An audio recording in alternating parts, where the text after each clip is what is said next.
Good afternoon. My name is Deirdre Cross, and I direct the Public Programs Department of the National Museum of African American History and Culture. It's my pleasure to welcome you to a wonderful discussion by the editor and contributors to the book, The Fierce 44, Black Americans Who Shook Up the World. I wonder if you could talk a little bit about the criteria that a lot of these figures met to be in this book. What would you consider to be the criteria going forward? I mean, we didn't write out any set of rules, but we started with the idea of just a little bit of the sensibility of what we try to do every day as a platform. And that's why our tagline is not conventional, never boring. It's also, the undefeated derives itself from a Maya Angelou quote. Of course, she's got to be in the book, and she's in it.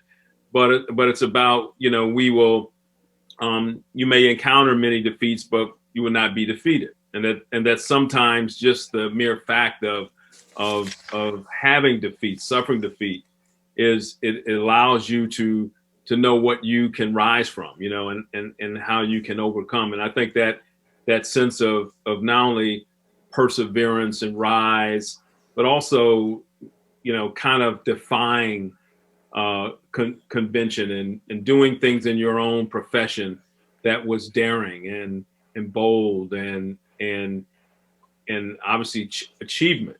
We also know that so many people belong, and I think that's an important thing for our kids. And I don't know how many are in the audience to know that there are so many fields. The whole world's open to them. How did this experience of writing the book, this collection of The Fierce 44, impact you all as journalists?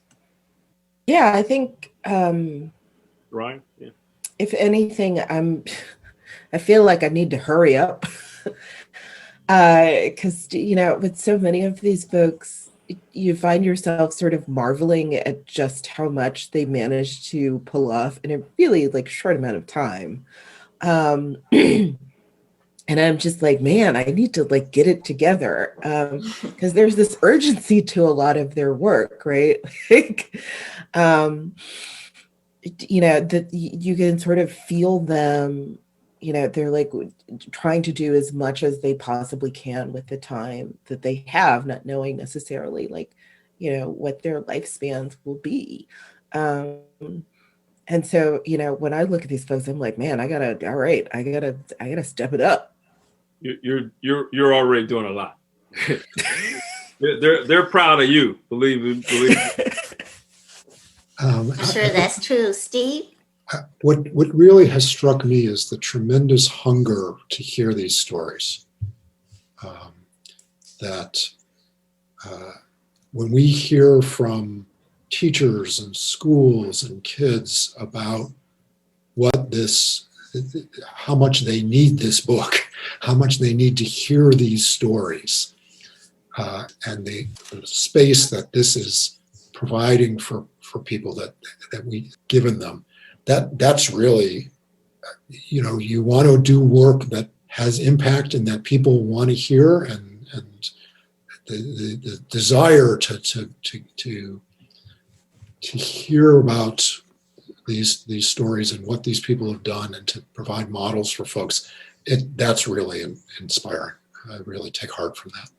Yeah, look, I'm always inspired. First of all, to be here, right, and the undefeated to have created something here, and we all were part of the creation of that. And when I go through this collection, of the people in here, I'm really inspired. But I think about Thurgood Marshall traveling down dark roads and them having to hide them in houses before cases and to take on in predominantly white places, predominantly white courtrooms with white judges and win cases, and really change the fabric of this country. That's the kind of bravery that demands something of us.